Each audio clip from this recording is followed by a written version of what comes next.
Hola, soy Hatsupion. Este es mi primer video. Quiero agradecerte por hacer clic y escuchar. Agradecería cualquier consejo que tengas y también tu suscripción. Sin más que decir, a darle con las creepypasta. Mi abuelo trabajó muchos años como velador en una maquila de arneses a las afueras de la ciudad.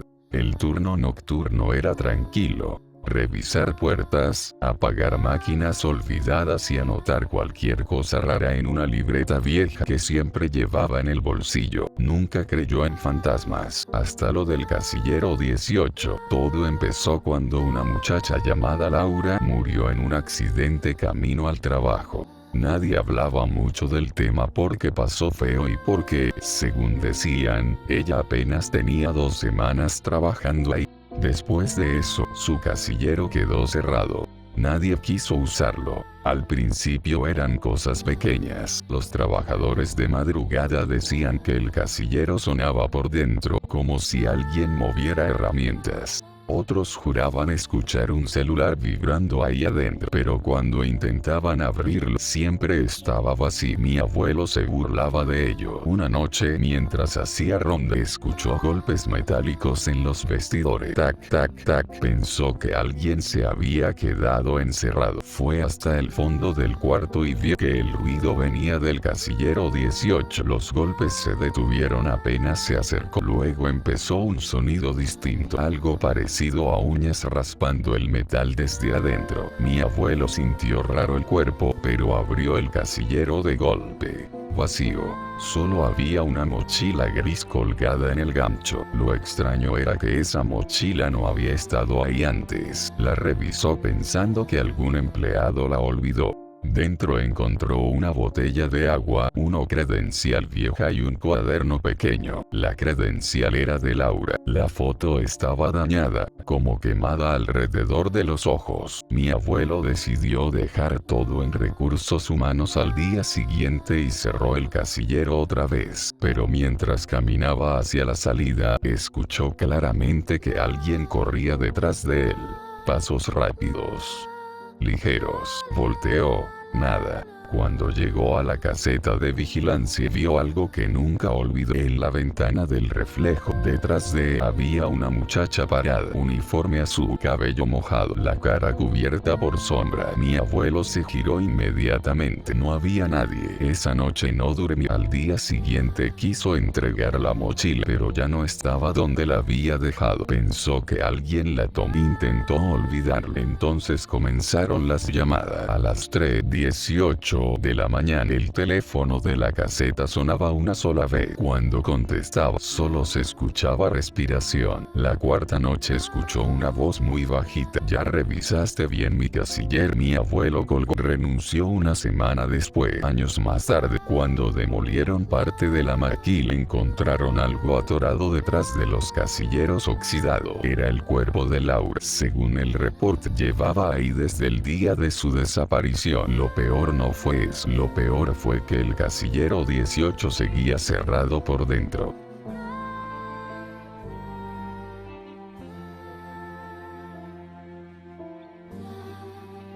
En el rancho donde vivía mi mamá había una casa que todos evitaban. No porque estuviera embrujada ni porque hubiera muertos enterrados ahí. La evitaban por los insectos. La llamaban la casa del zumbido. De día parecía normal, una construcción vieja de concreto con ventanas cubiertas por tablas y un patio lleno de hierba seca. Pero en las noches, incluso desde la carretera, se escuchaba un ruido constante saliendo de adentro, un zumbido grave, como miles de alas vibrando al mismo tiempo. La gente decía que ahí vivía un señor llamado Julián, un criador de abejas que desapareció años atrás junto con su esposa. Algunos aseguraban que se habían ido del pueblo. Otros juraban que nunca salieron de la casa. Cuando mi mamá era adolescente, ella y 3 amigos decidieron entrar por reto. Fue durante vacaciones de verano. Ya estaba oscureciendo cuando brincaron la cerca oxidada. Desde afuera el lugar olía horrible. Humedad, tierra mojada y algo dulce que daba náuseas. Uno de los muchachos quiso irse apenas escuchó el zumbido, porque no venía de un solo lugar, venía de todas partes. De las paredes, del techo. del suelo. Mi mamá decía que la sensación era como entrar dentro de una colmena gigante. La puerta principal estaba abierta apenas unos centímetros. Cuando la empujaron, miles de moscas salieron disparadas hacia afuera. Adentro todo estaba cubierto de polvo y telarañas, pero también había insectos por todas partes. Escarabajos caminando sobre los muebles. Cucarachas saliendo de grietas diminutas. Abejas muertas acumuladas en montones negros junto a las ventanas. Y aún así el zumbido seguía más fuerte. Entraron con lámparas. La cocina estaba llena de platos podridos pegados a la mesa. En uno todavía había comida seca completamente cubierta de hormigas. Encontraron fotografías familiares colgadas en la pared. En todas aparecía Julián sonriendo, pero en cada foto tenía más insectos en sí. Primero una mosca en el hombro, luego varias abejas sobre la camisa. En la última imagen tomada frente a la misma casa tenía el cuello cubierto de cucaracha. Uno de los amigos pensó que era una broma pesar. Mi mamá no. Dice que en todas las fotos Julián tenía exactamente la misma sonrisa, la misma, como si nunca hubiera cambiado de pose. Siguieron avanzando hasta encontrar una puerta metálica al fondo del pasillo. Ahí el zumbido era ensordecedor. La puerta tenía marcas profundas como si alguien hubiera intentado rasguñarla desde adentro. Y había algo escrito encima con pintura negra. No abran cuando esté callado. Los cuatro se quedaron mirando la frase, porque en ese instante el zumbido se detuvo. De golpe. Toda la casa quedó en silencio, un silencio pesado, imposible. Entonces escucharon un sonido húmedo detrás de la puerta, algo arrastrándose. Uno de los muchachos empezó a reír nerviosamente y dijo que seguramente era un animal. Agarró el picaporte antes de que alguien pudiera detenerlo. La puerta estaba tibia. Cuando la abrió, un olor insoportable salió del cuarto. Mi mamá vomitó inmediatamente. El lugar parecía un sótano improvisado. Las paredes estaban cubiertas por una masa negra que se movía lentamente. No eran manchas, eran insectos, miles y miles unidos entre sí. En el centro había una silla, y amarrado a la silla estaba Julián, o lo que quedaba de él. La piel se veía gris y pegada a los huesos. Tenía tubos improvisados conectados a recipientes llenos de miel podrida. Su pecho apenas subía al respirar, pero lo peor era su rostro. La boca estaba abierta permanentemente porque algo se movía adentro. Cucarachas entraban y salían lentamente entre sus dientes. Uno de los amigos gritó que seguía vivo, y Julián abrió los ojos. Mi mamá dice que jamás olvidará esa mirada. No parecía feliz de verlos, parecía aterrorizado. Con una voz quebrada apenas susurró: "Cierren la puerta". Entonces el zumbido volvió, pero esta vez no venía de las paredes, venía de Julián. Su abdomen comenzó a moverse debajo de la ropa como si algo enorme estuviera retorciéndose dentro de él. Las vendas alrededor de su estómago empezaron a mancharse de negro, y luego reventaron. Miles de insectos salieron disparados de su cuerpo. Moscas. Abejas. 100 pies. Cucarachas blancas. Todo ocurrió en segundos. Los muchachos corrieron hacia la salida mientras los insectos llenaban el cuarto y cubrían el techo como una ola viva. Uno de ellos cayó al suelo gritando porque tenía insectos metiéndose bajo la camisa. Mi mamá alcanzó la puerta principal casi sin poder respirar, pero antes de salir volteó hacia el pasillo. Dice que vio a Julián parado al fondo. Ya no estaba amarrado. Su cuerpo se movía raro, tronando los huesos, y detrás de sus ojos se veía movimiento, como si hubiera cosas vivas adentro de su cabeza. Nunca volvieron a entrar, pero días después encontraron algo extraño. El muchacho que cayó al suelo empezó a enfermarse. Decía que sentía cosquilleos dentro del cuerpo. Los doctores pensaron que era una infección. Luego comenzó a arrancarse la piel de los brazos porque juraba que había insectos debajo. Una madrugada desapareció. Solo encontraron sangre en su cuarto y un montón de alas de mosca en la cama. Desde entonces la casa sigue abandonada. A veces, por las noches, el zumbido desaparece por completo. Y la gente del pueblo sabe que cuando eso pasa, nadie debe acercarse, porque significa que algo salió a buscar comida.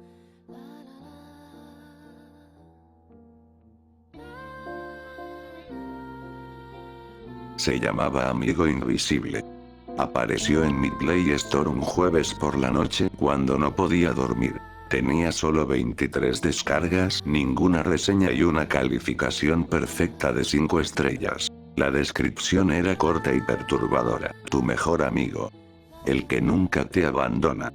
El que siempre te ve. La instalé. Nada más abrirla, la pantalla se volvió completamente negra y la cámara frontal se activó sola. Mi cara apareció iluminada solo por la luz del teléfono, con los ojos hundidos por el insomnio. Un texto en letras rojas sangrantes se escribió solo. Acceso concedido. Bienvenido a casa. Acepté todos los permisos sin leerlos. ¿Qué podía salir mal? Al presionar buscar amigo, la aplicación tardó casi un minuto en responder. La pantalla parpadeó y apareció un chat. Amigo invisible. Por fin te encuentro. Llevo meses observándote. Yo. Jajaja, muy gracioso. ¿Quién eres? Amigo invisible. El que vive dentro de las paredes de tu departamento. Me reí nervioso y cerré la app. Intenté desinstalarla, pero el icono se quedó gris, congelado. Cuando intentaba borrarlo, el teléfono se calentaba tanto que me quemaba la mano. Esa misma noche, a las 3:17 am, llegó el primer mensaje con foto. Era yo durmiendo, pero la foto estaba tomada desde dentro del closet entre mis propias camisas. Mi cara se veía tranquila hasta que noté que en la foto tenía 3 cortes finos en el brazo izquierdo que yo no tenía en la vida real. Amigo invisible. Te ves lindo cuando duermes, pero sangras más bonito cuando despiertas.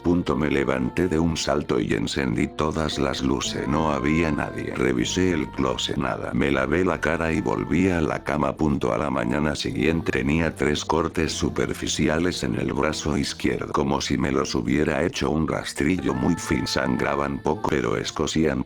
La aplicación ya no se podía abrir, pero los mensajes seguían llegando.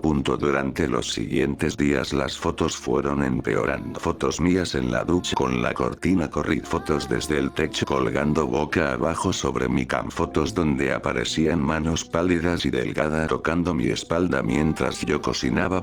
Cada foto tenía algo nuevo: moretones que no recordaba, uñas rotas, sangre seca en la comisura de los labios. La noche del 6º día el chat cambió. Amigo invisible. Ya estoy cansado de mirar. Quiero jugar. Yo. Vete a la mierda. Amigo invisible. Entonces jugaremos a las escondidas. Apagué el teléfono, lo metí en un cajón y me fui a dormir con un cuchillo de cocina bajo la almohada. Desperté con un dolor horrible en la pierna. Cuando encendí la luz vi que tenía un corte profundo en el muslo derecho. La sangre había empapado las sábanas. Junto a la herida había un mensaje escrito con mi propia sangre en la pared. Te encontré. Corrí al baño a curar. Mientras me lavaba la herida, la luz parpadeó en el espejo. Durante medio segundo vi una figura alta y delgada detrás de mí. No tenía cara, solo una sonrisa abierta de oreja a oreja cosida con hilo negro. Salí corriendo del baño. El teléfono estaba encendido sobre la mesa, aunque yo lo había dejado en el cajón. Tenía un video nuevo. Lo reproduje con las manos temblando. Era yo durmiendo hace apenas unos minutos. La cámara se movía lentamente por mi cuerpo. De pronto una mano huesuda entraba en cuadro. Sostenía un cuchillo de cocina, el mismo que yo tenía bajo la almohada, y me hacía el corte en el muslo con lentitud, disfrutando. Yo ni siquiera me movía en el video, como si estuviera drogado. Al final del video la figura se acercó a la cámara y susurró con mi propia voz distorsionada: tu sangre sabe a miel, quiero más. Esa noche cerré todas las puertas con llave, tapé los espejos y me encerré en la sala con todas las luces encendidas. Pero a las 4:04 am empezaron los ruidos. Primero fueron arañazos dentro de las paredes. Luego risas ahogadas. Después, el sonido inconfundible de alguien arrastrando algo pesado por el pasillo. Me armé con el cuchillo y abrí la puerta de la habitación. Había huellas de pies descalzos hechos con sangre que iban desde mi cama hasta la cocina. En la cocina encontré a mi gato, o lo que quedaba de él. Estaba abierto en canal sobre la mesa, todavía vivo, con los intestinos colgando. En la pared, escrito con su sangre: él no era tu amigo. Yo sí, grité. Corrí hacia la puerta principal, pero estaba cerrada con doble vuelta y no encontraba las llaves. El teléfono vibró en mi bolsillo. Amigo invisible. No te vayas. La fiesta apenas empieza. De repente todas las luces se apagaron. Solo quedaba la luz de la pantalla del celular. El chat ahora mostraba mi propia cámara en tiempo real. Detrás de mí, en la oscuridad de la sala, se podía ver claramente una figura alta, desnuda, con la piel pálida y llena de costuras. En su mano tenía mi cuchillo. Me giré. No había nada. Pero cuando volví a mirar la pantalla, la figura estaba más cerca. A solo 2 metros. Corrí al baño y me encerré. Me corté la palma de la mano con el cuchillo para tener sangre y escribí en el espejo: Dios ayúdame. La respuesta apareció debajo, escrita con letras temblorosas: Dios no tiene señal aquí. Sentí un aliento helado en la nuca. Cuando me di la vuelta, estaba ahí, sin ojos. Solo 2 agujeros negros. La boca cosida se abrió rompiendo los hilos y dejó ver dientes afilados y negros. No grites, susurró con mi voz. Si gritas, te saco la lengua primero. Lo último que recuerdo es el dolor. Desperté 3 días después en el hospital. Me habían encontrado desangrándome en el baño. Tenía más de 40 cortes por todo el cuerpo. Los médicos decían que parecía que me había autolesionado durante un brote psicótico. Pero yo sé la verdad. Porque aunque borraron la aplicación, cada noche mi teléfono se enciende solo a las 3:33 am y siempre hay un nuevo mensaje. Amigo invisible. Ya salí del hospital. Amigo invisible. Te estoy esperando en casa. Amigo invisible. Traje más cuchillos. Y debajo del mensaje una foto. Soy yo, ahora mismo, acostado en esta cama de hospital. Tomada desde el interior del armario que está a mi izquierda. ¿Escuchas eso? Son pasos. Vienen por el pasillo.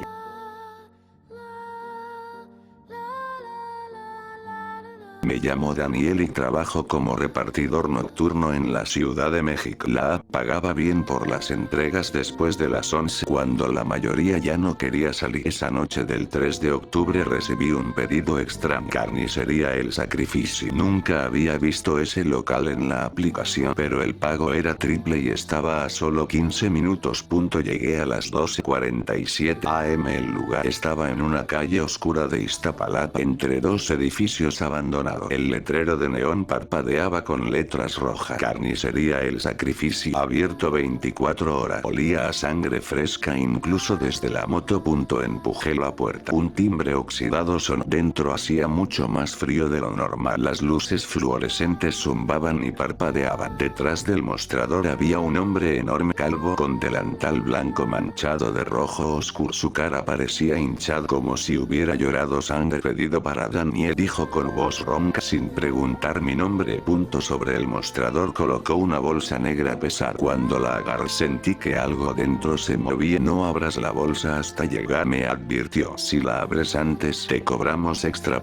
Pagué con la app y salí rápido. Mientras me alejaba en la moto, miré por el espejo. El hombre estaba parado en la puerta mirándome fijamente, sonriendo con dientes demasiado grandes. A mitad de camino la bolsa empezó a gotear. Un líquido espeso y caliente me cayó en la pierna. Aparqué bajo una lámpara y a pesar de la advertencia abrí la bolsa.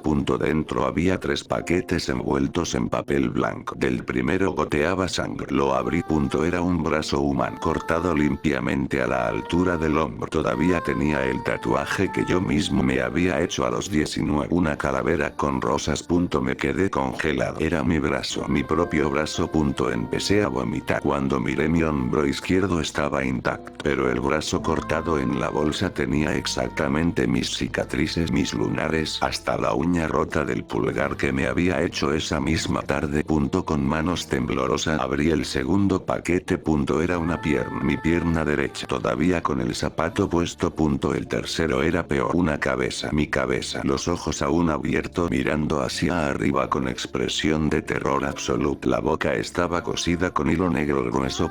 Empecé a gritar. En ese momento mi teléfono sonó. Número desconocido. Lo contesté. Una voz idéntica a la mía, pero más húmeda, como si hablara con la boca llena de sangre. Me dijo: Daniel, ¿por qué abriste la bolsa? Ahora tengo que reemplazarla. Cuando levanté la vista vi que mi mano izquierda estaba sangrando. No tenía herida, pero la sangre brotaba de la muñeca como si me hubieran cortado. El dolor llegó segundos después. Un fuego brutal. Corrí de vuelta a la carnicería. Necesitaba respuestas. Cuando llegué, el local seguía ahí, pero el letrero ahora decía carnicería El Sacrificio, abierto para ti. Entré. El carnicero ya no estaba solo. Había otros 3 hombres iguales a él, todos idénticos, todos con la misma cara hinchada. Llegas justo a tiempo, dijo uno. Tu turno. Intenté correr, pero la puerta se cerró sola. Las luces se apagaron y solo quedó una roja de emergencia. Cuando volvieron a encenderse, estaba amarrado a una mesa de acero inoxidable. Desnudo. Los carniceros me rodeaban con cuchillos largos y ganchos. No te preocupes, dijo el que me había atendido antes. Nosotros ponemos las piezas nuevas. Pero primero hay que sacar las viejas. Usaron sierras eléctricas. Escuché cómo cortaban mi pierna derecha. El dolor fue indescriptible. Grité hasta que me sacaron la lengua con unas tenazas. Luego cortaron mis brazos. Cada corte era lento, profesional. Me desmayaba del dolor y me despertaban con sales y descargas eléctricas. Mientras me cortaban el torso, uno de ellos hablaba tranquilamente. Todos los que piden a medianoche terminan aquí. Necesitamos repuestos. La ciudad es grande, siempre hay clientes. Lo último que vi fue mi propio cuerpo abierto en canal, mis órganos todavía latiendo, siendo colocados en bandejas limpias. Uno de los carniceros tomó mi cabeza cortada y la levantó frente a mis ojos moribundos. Mira qué bien quedó. Mañana alguien va a recibir tu cara en su pedido. Desperté en un callejón a las 6:18 am entero. Sin heridas. Mi moto estaba a un lado. Pensé que había sido una pesadilla. Hasta que revisé mi teléfono. Tenía una notificación de la app de entregas. Nuevo pedido recibido. Carnicería El Sacrificio. Dirección. Calle 47, Iztapalapa. Instrucciones. No abras la bolsa. Y abajo una foto del pedido. Listo. Era una bolsa negra idéntica. Sobre ella, escrito con sangre. Esta vez es tu turno de entregar. Desde esa noche, cada vez que trabajo después de las 12, recibo el mismo pedido. Y cada vez que paso por esa calle, la carnicería está ahí, con el letrero parpadeando. A veces, cuando miro por el espejo retrovisor de la moto, veo que en el asiento de atrás va alguien sentado. Alguien que se parece exactamente a mí pero le faltan pedazos. Y sonríe. Si algún día recibes un pedido de carnicería El Sacrificio a medianoche, no lo aceptes. Porque ya hay alguien esperando su reemplazo. Y ese alguien eres tú.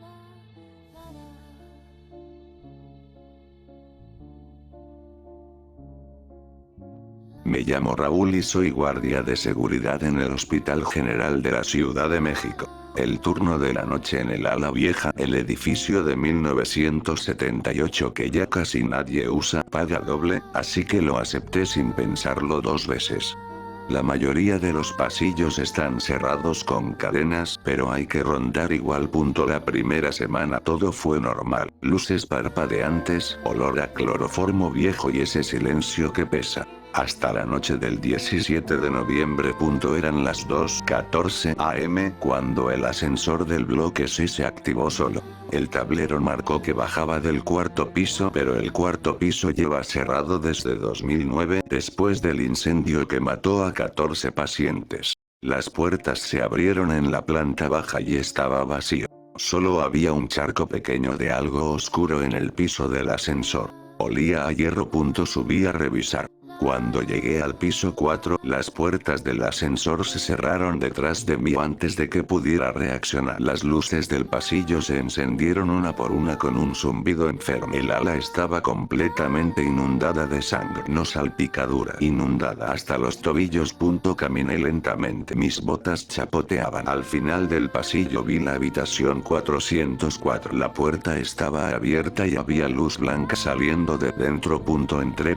Dentro había una niña de unos 10 años sentada en la cama vestida con camisón de hospital. Tenía la cabeza baja. Cuando la levantó vi que le faltaban los ojos. Solo 2 huecos negros que seguían sangrando lentamente por sus mejillas. Señor guardia, ¿me ayuda a encontrar mis ojos?, preguntó con voz dulce.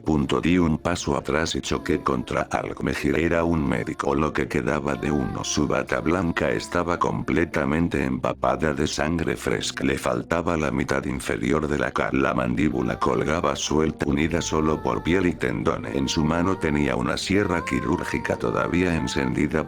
La niña se rió. Empecé a correr. El pasillo que antes estaba lleno de sangre ahora tenía camillas con cuerpos abiertos. Algunos todavía se movían. Un hombre sin brazos ni piernas intentaba arrastrarse hacia mí dejando un rastro de intestino. Una mujer con el vientre abierto me agarró el tobillo. Sus uñas se clavaron tan profundo que sentí como rasgaban el músculo. El médico sin cara ya estaba encima de mí. Me clavó la sierra en el hombro y empezó a cortar. El dolor fue tan brutal que vomité. Sentí como la hoja cerraba mi clavícula, como rasgaba cartílago y hueso. Grité hasta que me quedé sin voz.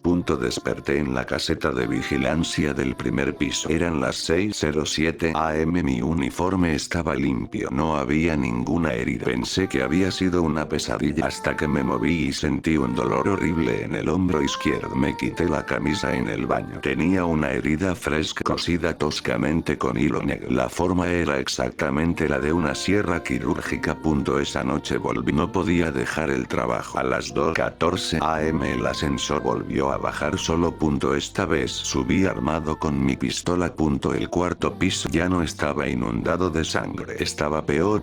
Las paredes estaban decoradas con pieles humanas estiradas como tapices. Algunas todavía tenían tatuajes que reconocí. Eran de pacientes que habían muerto ahí años atrás. En el centro del pasillo había una mesa de operaciones. Sobre ella estaba mi propio cuerpo abierto en canal. Mis pulmones todavía se inflaban y desinflaban. Mi corazón latía fuera de mi pecho conectado por tubos.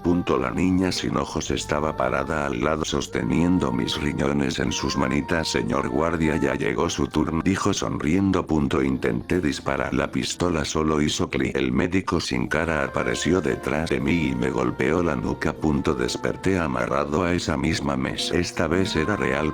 Sentí como me abrían el abdomen sin anestesia. Escuché mis propios gritos mientras me sacaban los órganos uno por uno. La niña los colocaba cuidadosamente en bandejas metálicas. Cuando llegaron a mi corazón, la niña se acercó a mi oído y susurró: duele más cuando estás despierto, ¿verdad? Me desmayé varias veces. Me despertaban con descargas eléctricas. Cortaron, cerraron, extrajeron. Al final, solo quedaba mi cabeza unida a un torso vacío. El médico tomó mi cabeza con ambas manos y la giró lentamente hacia un espejo.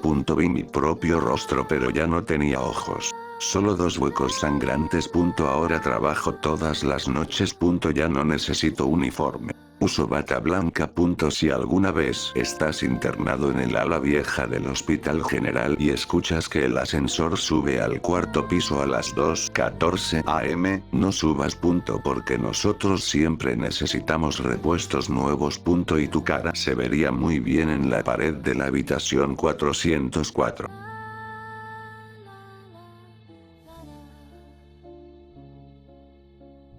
Me llamo Andrés, tengo 29 años y vivo solo en un departamento en la colonia Roma Norte, CDMX. Todo empezó hace 3 semanas, cuando comencé a notar que las cosas en mi casa no estaban exactamente como las había dejado. Primero fueron detalles pequeños: el control de la tele en el lado izquierdo del sillón cuando yo siempre lo dejo a la derecha. Un vaso en el fregadero que yo no recordaba haber usado. La puerta del baño entreabierta cuando estoy seguro de haberla cerrado. Pensé que me estaba volviendo loco por el estrés del trabajo. La primera noche que realmente pasó algo raro fue un lunes. Desperté a las 3:47 am con la sensación de que alguien me observaba. La habitación estaba oscura, pero podía ver mi silueta reflejada en el espejo del closet. Me quedé mirándola un rato hasta que me di cuenta de que la silueta parpadeó y yo no lo había hecho. Me levanté de golpe y encendí la luz. No había nadie. Revisé todo el departamento. Nada. Al día siguiente, mientras me duchaba, escuché pasos en la sala. Salí corriendo envuelto en una toalla. El piso estaba mojado con huellas de pies descalzos que iban desde el baño hasta la cocina y luego regresaban. Las huellas eran exactamente de mi mismo tamaño.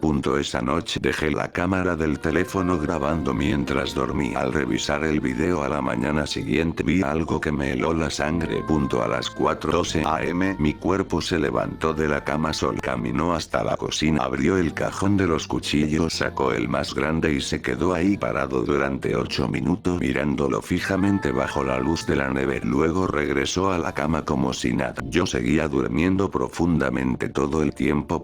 La cosa que caminaba no era yo. A partir de ahí todo empeoró muy rápido.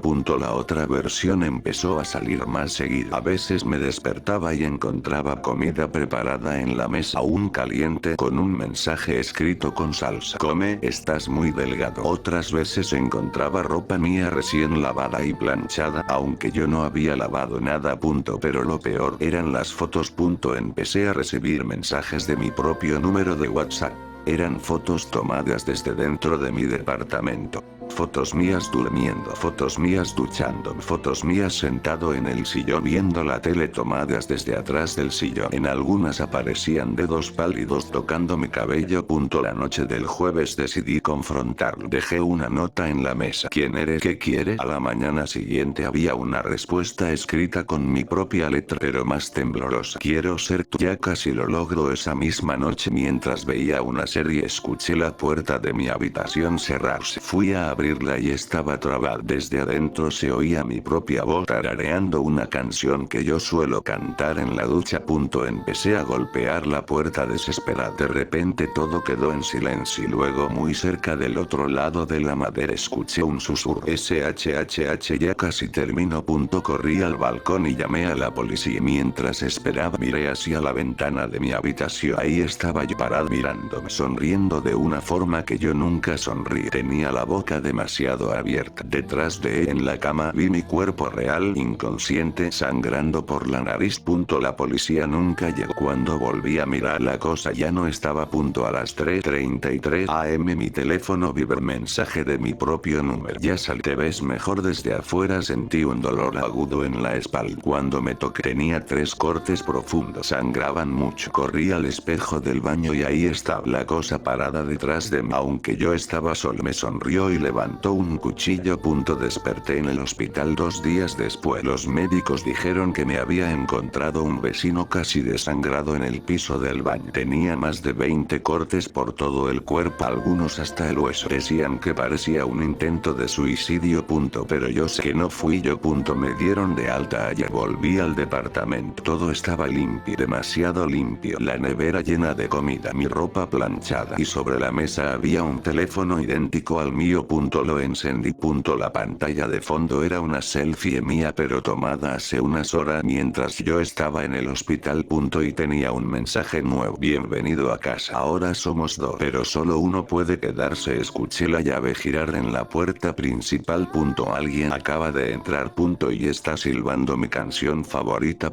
Si algún día sientes que alguien te imita demasiado bien, que alguien conoce tus hábitos mejor que tú mismo, no esperes a que aprenda a sangrar como tú. Porque cuando lo logre ya no va a necesitarte.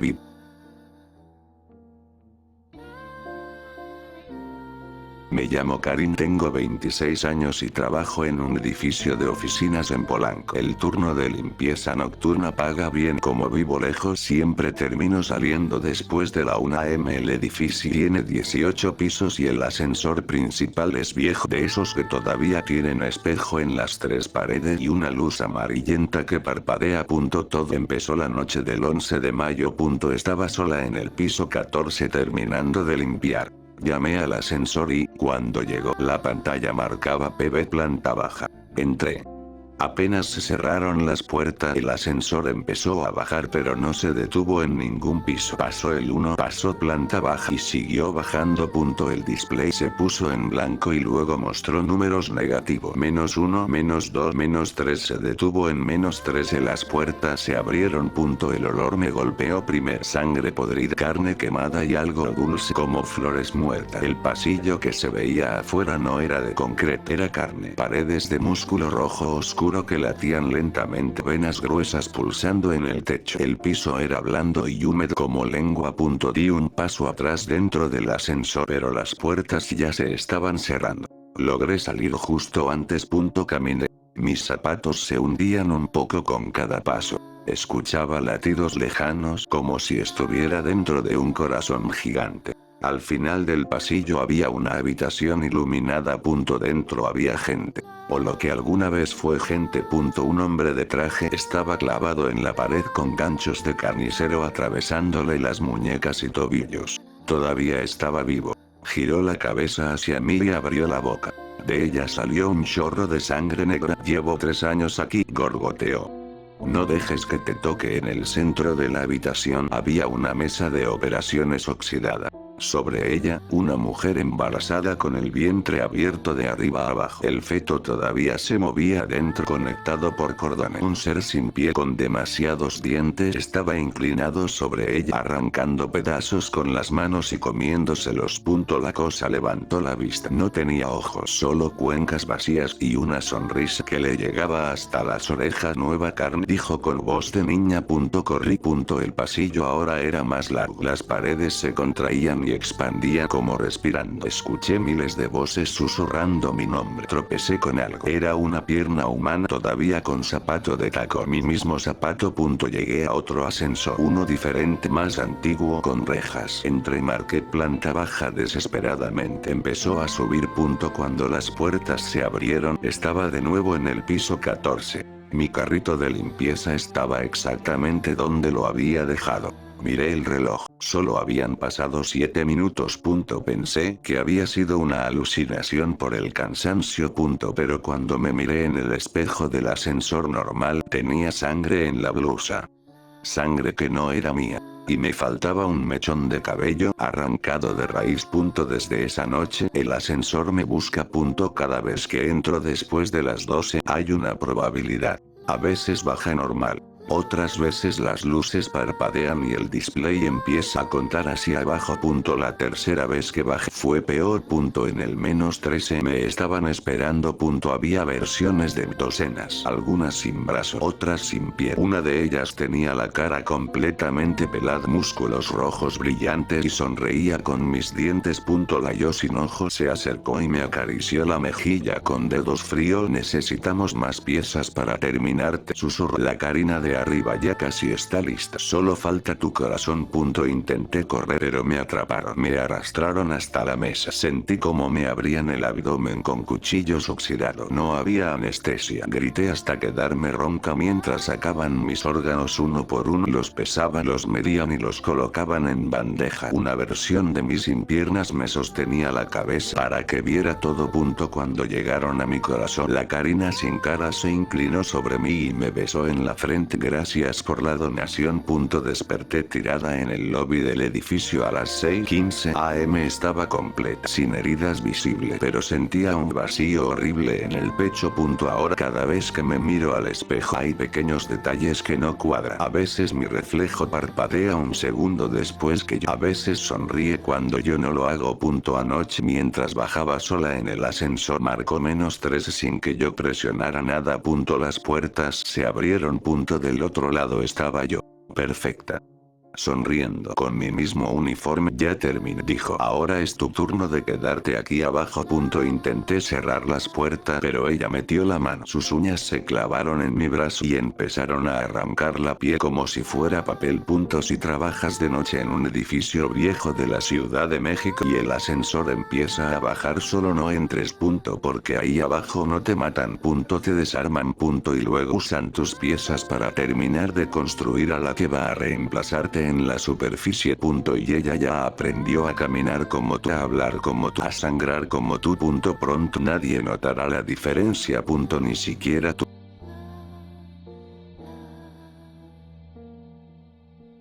Me llamo Valeria y estudio literatura en la UNAM. Para poder pagar la renta trabajo por las noches en la biblioteca central de una universidad privada en el sur de la Ciudad de México. Es un edificio antiguo de los años 60 con pisos de madera que crujen y miles de libros que nadie ha tocado en décadas. El sueldo es bajo pero me dejan estudiar mientras estoy de guardia. La primera semana todo fue tranquilo hasta que encontré la puerta del sótano. Estaba en el mapa como archivo Archivo restringido, solo personal autorizado. Nunca había bajado. Una noche de lluvia fuerte aburrida, forcé la cerradura con una tarjeta. Bajé las escaleras de caracol. El olor a humedad era fuerte, pero debajo había otro olor. Carne vieja y óxido. Al final había una sala enorme mal iluminada por focos amarillos. Las paredes estaban cubiertas de estantes del piso al techo. No había libros de papel. Había cuadernos. Miles de cuadernos de piel humana cosidos toscamente. Tomé uno. En la portada tenía escrito con sangre seca: Juan Carlos Ramírez 2017. Lo abrí. Dentro estaban todas las páginas escritas a mano con la letra del dueño. Era su diario, pero detallaba cómo lo habían torturado día por día, cómo le arrancaron las uñas, cómo le cortaron los párpados para que no pudiera dormir, cómo le sacaron los intestinos lentamente mientras estaba consciente. La última página tenía una foto pegada, su cara desollada todavía con los ojos vivos. Devolví el cuaderno con asco. Fue entonces cuando escuché la voz: bienvenida, lectora nueva. Me giré. Había un hombre viejo sentado en un escritorio al fondo. Vestía un traje negro anticuado y guantes blancos. Su piel era grisácea y estirada como si le quedara grande. Llevo años esperando a alguien que sepa leer de verdad, dijo sonriendo. Le faltaban varios dientes. Intenté subir corriendo, pero la puerta del sótano se había cerrado sola. Cuando volví a bajar, el viejo ya estaba a mi lado. No lo vi moverse. Aquí guardamos las historias más honestas, susurró. Las que se escriben con dolor. ¿Quieres leer la tuya? Esa noche logré escapar. La puerta se abrió sola cuando empecé a gritar. Subí temblando y me fui a casa. Al día siguiente, en mi departamento, encontré un paquete frente a la puerta. Dentro había un cuaderno nuevo de piel suave, todavía tibia. En la portada: Valeria López, 2026. Lo abrí con manos temblorosas. Las primeras páginas estaban en blanco. La última tenía una sola frase: empieza a escribir. Esa noche, mientras dormía, sentí un dolor agudo en el brazo izquierdo. Desperté. Tenía un corte limpio desde la muñeca hasta el codo. Sangraba mucho. Junto a la herida, escrito en la pared con mi propia sangre. Capítulo 1. Empecé a escribir por miedo. Describí cómo me sentí, el terror, la herida. Cada vez que escribía algo aparecía una nueva herida en mi cuerpo. Si escribía que tenía miedo, sentía que me clavaban agujas bajo las uñas. Si escribía que estaba sola, escuchaba pasos dentro del closet. Durante una semana escribí mi propia tortura. El cuaderno se llenaba solo por las noches. Yo despertaba con más herida. Oreja parcialmente cortada, dientes rotos a golpe, quemaduras de cigarro en los muslos, cortes profundos en el vientre que dejaban ver músculo.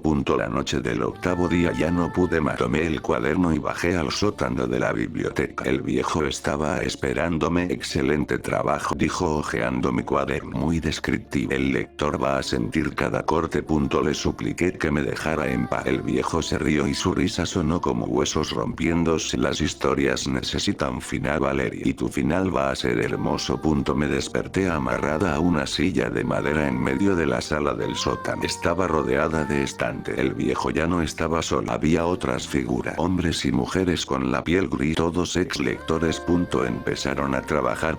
Primero me cortaron los párpados para que no pudiera cerrar los ojos. El dolor fue cegado. Luego me rompieron los dedos uno por uno con un martillo mientras me obligaban a seguir escribiendo con la mano que aún funcionaba. Cada vez que dejaba de escribir, uno de ellos me arrancaba un pedazo de piel con unas pinzas.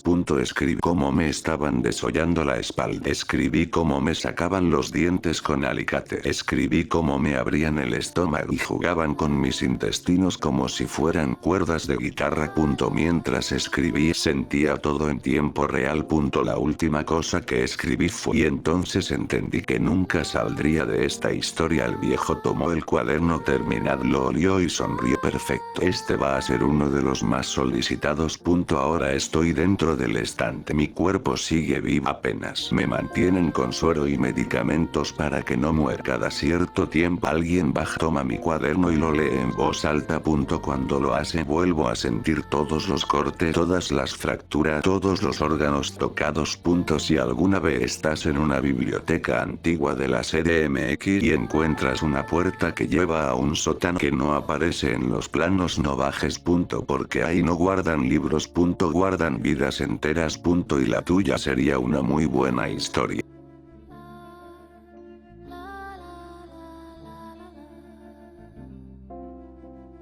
Me llamo Laura y soy enfermera pediátrica en el Hospital Infantil de Coyoacán. Como soy madre soltera, acepté el turno extra de la noche en la guardería nocturna, un servicio privado para hijos de médico y personal de hospitales que trabajan de madrugada. El lugar está a solo 3 cuadras del hospital, en una casa grande y antigua reformada. Pagaban muy bien y podía llevar a mi hija Sofía conmigo. La primera semana fue normal. 10 niños entre 2 y 7 años, todos dormidos o viendo caricatura. La directora, la señora Ruth, era una mujer mayor muy amable, de voz suave. Siempre olía a rosas viejas. La segunda semana empecé a notar cosas raras. Algunos niños tenían moretones nuevos por la mañana que yo no había visto en la noche. Uno de ellos, Mateo, de 5 años, despertó llorando porque decía que la tía Ruth le quitó la voz. Cuando le revisé la garganta, tenía pequeñas heridas circulares, como si le hubieran clavado algo fino varias veces. La señora Ruth me sonrió y dijo: es normal, los niños inventan historias cuando tienen pesadillas. La noche del 28 de octubre todo se fue al carajo. Eran las 3:03 am cuando escuché un llanto agudo que venía del sótano. Nunca me habían dicho que había sótano. Bajé las escaleras con la linterna del teléfono. El olor era insoportable. Pañales sucios, sangre y algo dulce podrido. El sótano era enorme. Había unas 20 cunas metálicas alineadas. En cada una había un niño, pero no eran normales. Estaban abiertos. Algunos tenían el pecho separado con separadores quirúrgicos, el corazón latiendo a la vista. Otros tenían la cabeza abierta como libro. Todos seguían vivos. Todos me miraban. En el centro había una mesa de operaciones iluminada por un foco. La señora Ruth estaba con un delantal de plástico transparente lleno de sangre. Tenía puesto un visor de cirujano y sostenía un serrucho. Sobre la mesa estaba Sofía, mi hija, con el abdomen abierto desde el esternón hasta el ombligo. Sus intestinos estaban fuera, todavía moviéndose. Estaba consciente. Sus ojos me buscaron y lloró en silencio porque le habían cortado las cuerdas vocales. SHHH, me dijo Ruth sin girarse. Ya casi termino. Solo estoy tomando muestra. Necesitamos órganos frescos y sanos para los clientes premium. Intenté correr hacia Sofía, pero 2 hombres enormes, también con delantales, me sujetaron. Uno de ellos era el conserje del hospital. El otro era el papá de Mateo. Tranquila, Laura, dijo Ruth mientras cosía lentamente el estómago de mi hija. Todos los que trabajan aquí terminan donando. Es el precio por el buen sueldo. Tu niña es especial, riñones perfectos, hígado limpio. Ya tengo comprador en Europa. Grité hasta quedarme ronca. Me amarraron a una silla frente a la mesa para que viera todo. Durante las siguientes 4 horas vi cómo la señora Ruth y sus ayudantes trabajaban con calma profesional. Le sacaron un riñón a Sofía mientras ella me miraba, suplicando con los ojos. Luego le cortaron parte del hígado. Cada vez que mi hija perdía el conocimiento, la despertaban con inyecciones directas al corazón. Yo me oriné encima. Me vomité encima. Les supliqué, les ofrecí mi vida, mi dinero, todo. Ruth solo sonrió y dijo: tu turno viene después, querida. Primero terminamos con ella. Los niños siempre primero. Cuando terminaron con Sofía, la cosieron toscamente y la metieron en una nevera portátil con hielo. Luego vinieron por mí. Me desnudaron y me amarraron a la misma mesa, todavía caliente y mojada con la sangre de mi hija. Ruth tomó un bisturí y me hizo el primer corte desde la garganta hasta el pubis. Sentí cómo separaba mi piel como si fuera tela. El dolor era indescriptible. Mientras cortaba, me explicaba con calma: vamos a vender tus ovarios. Todavía estás joven. Hay demanda de óvulos fértiles en el mercado negro. Desperté 3 días después en una cama del hospital. Me dijeron que había sufrido un accidente automovilístico y que había perdido mucha sangre. Me faltaban 2 dedos de la mano izquierda y tenía una cicatriz enorme en el abdomen, mal cosida. De Sofía me dijeron que se la habían llevado unos familiares porque yo estaba grave. Pero yo sé la verdad. Anoche recibí un video por WhatsApp de un número desconocido. Era Sofía, viva. En una habitación blanca. Le faltaba un riñón y tenía la cicatriz fresca. Miraba a cámara y con voz rota, como si le hubieran reconstruido las cuerdas vocales, decía: mami, ven a buscarme. La tía Ruth dice que todavía te faltan muchas piezas por donar. La guardería sigue abierta. Sigue apareciendo en las apps de empleo con excelentes reseñas. Si alguna vez buscas guardería nocturna en la Ciudad de México y ves una con el nombre La Guardería Nocturna y foto de una casa antigua con jardín, no lleves a tus hijos. Porque ahí no cuidan niños. Los cosechan. Y siempre necesitan piezas nuevas.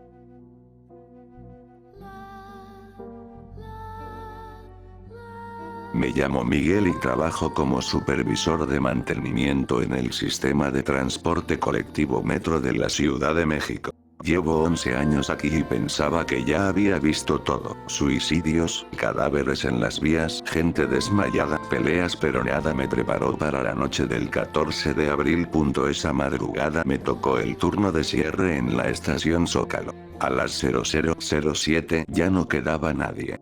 Estaba revisando las cámaras cuando vi algo extraño en el andén de la línea 2 dirección Tasqueña. Una mujer vestida de blanco estaba parada justo en el borde, inmóvil. No había trenes a esa hora. Bajé a decirle que la estación ya estaba cerrada. Cuando llegué al andén, ella seguía ahí. De espaldas. Cabello largo negro, vestido blanco hasta los tobillos. La llamé: señora, ya no hay servicio. Tiene que salir. Se giró lentamente. No tenía cara.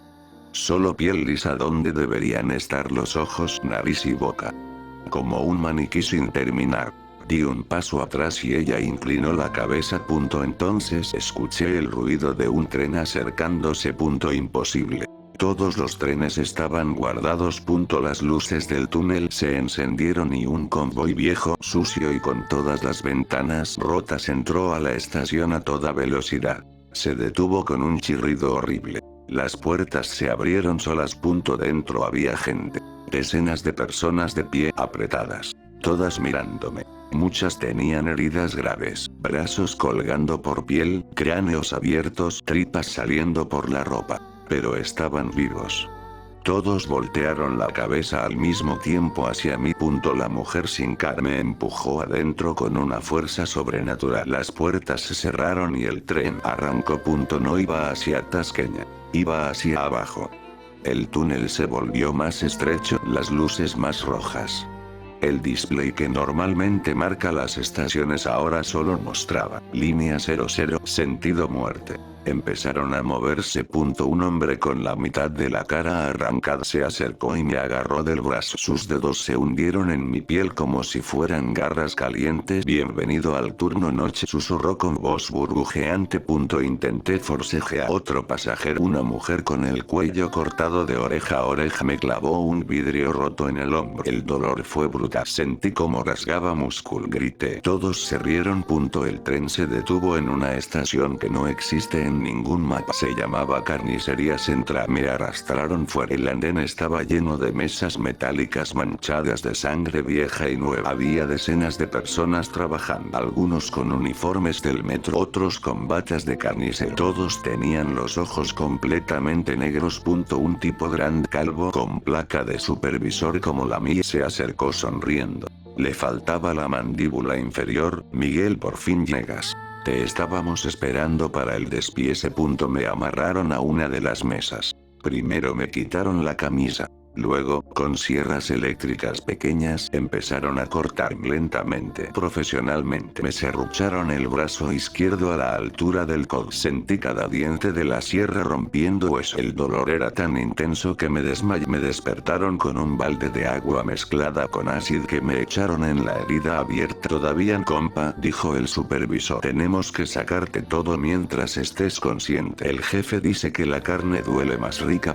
Me cortaron el otro brazo. brazos, luego las piernas. Cada vez que perdía el conocimiento me inyectaban algo directo en el cuello que me hacía despertar gritando. Me abrieron el abdomen y sacaron mis intestinos, los midieron, los pesaron y los enrollaron como chorizo. Uno de ellos mordió un pedazo crudo frente a mí y sonrió. Está fresco, dijo. Mientras tanto veía como otros trabajadores empacaban mis extremidades en bolsas negras con etiqueta: pierna derecha premium, brazo izquierdo para exportación. Lo último que me cortaron fue la carne. Me desollaron vivo con un cuchillo filoso empezando desde la frente. Sentí cómo separaban mi piel de los músculos. El aire frío quemaba la carne expuesta. Cuando terminaron, el supervisor levantó mi propia cara como una máscara y se la puso sobre su rostro. Ahora soy Miguel, dijo con mi voz. Desperté tirado en las vías de la estación Zócalo a las 5:50 am. Estaba completo, sin heridas visibles. Solo una cicatriz fina alrededor de cada extremidad y una enorme en el abdomen, como si me hubieran cosido con hilo grueso. Pensé que había sido una pesadilla colectiva hasta que revisé mi teléfono. Tenía un video enviado desde mi propio número a las 4:13 am. En el video estaba yo, amarrado en la mesa, siendo desmembrado en tiempo real. Al final del video, mi yo desollado miró a la cámara y susurró: gracias por el cuerpo nuevo. Mañana te toca cubrir mi turno. Desde esa noche, sigo trabajando. Pero ya no soy yo. A veces, cuando me miro en el reflejo de las ventanillas del metro, veo que mi cara se mueve medio segundo después. A veces sonrío cuando no quiero. Y cada noche, exactamente a las 00, aunque esté en casa, escucho el sonido de un tren deteniéndose frente a mi puerta. Si alguna vez te quedas atrapado en el último metro de la noche y el tren toma un túnel que no conoces, no te bajes en la estación Carnicería Central. Porque ahí no te matan rápido. Te convierten en repuesto. Y alguien ya está usando tu cara para volver a casa.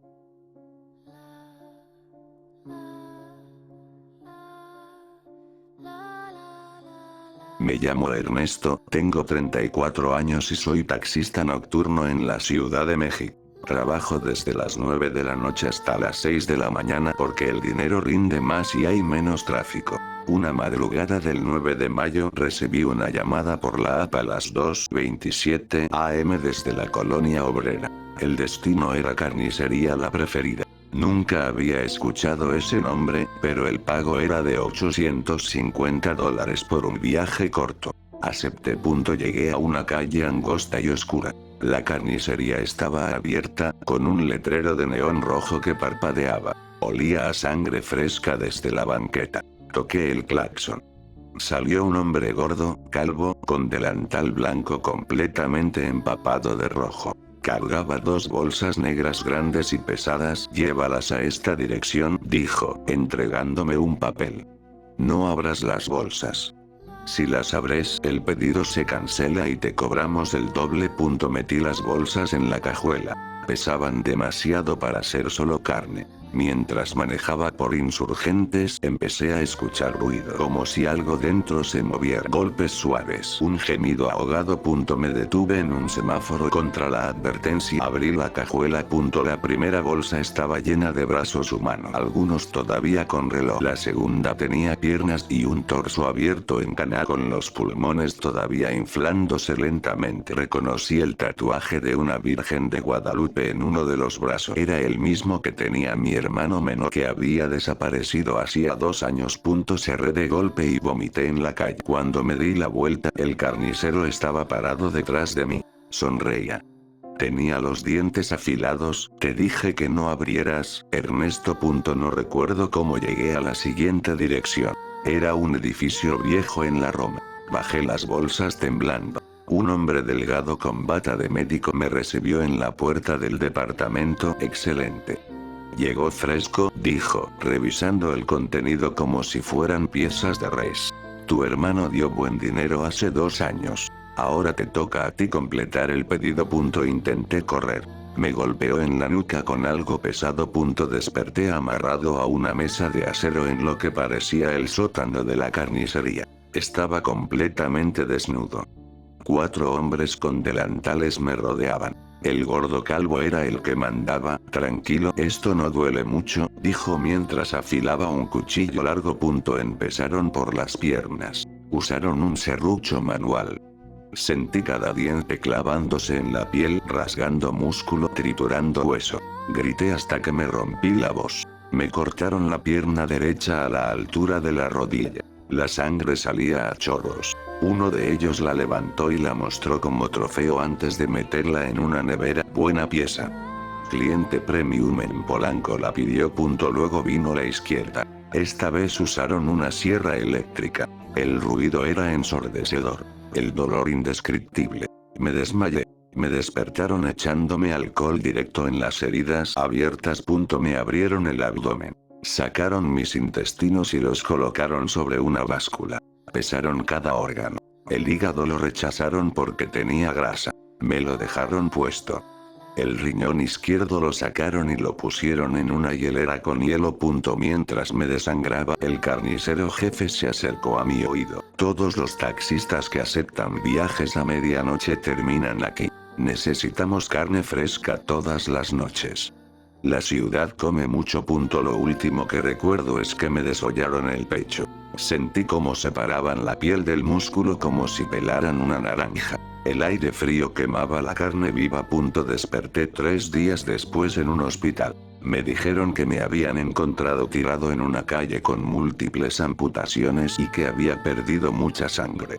Me faltaban ambas piernas, el brazo izquierdo y tenía el torso lleno de cicatrices horribles. Los médicos no entendían cómo seguía vivo. Pero yo sí. Ahora vivo en un cuarto pequeño. Me trajeron una silla de ruedas. Anoche recibí un mensaje de la app de taxis. Nuevo viaje disponible. Origen. Carnicería La Preferida. Destino. Tu casa. Pago. $1,200 más propina en carne y había una foto adjunta. Era yo. Amarrado en esa misma mesa. Pero esta vez el carnicero sostenía mi cabeza recién cortada, todavía con los ojos abiertos. Debajo de la foto había un texto. Mañana completamos el pedido. Te estamos esperando para la cabeza. Si alguna vez manejas de noche por la CDMX y te sale un viaje a Carnicería La Preferida en la Colonia Obrera, recházalo. Porque ahí no venden carne de res. Venden lo que queda de ti después de que terminen de cortarte. Y siempre hay clientes esperando.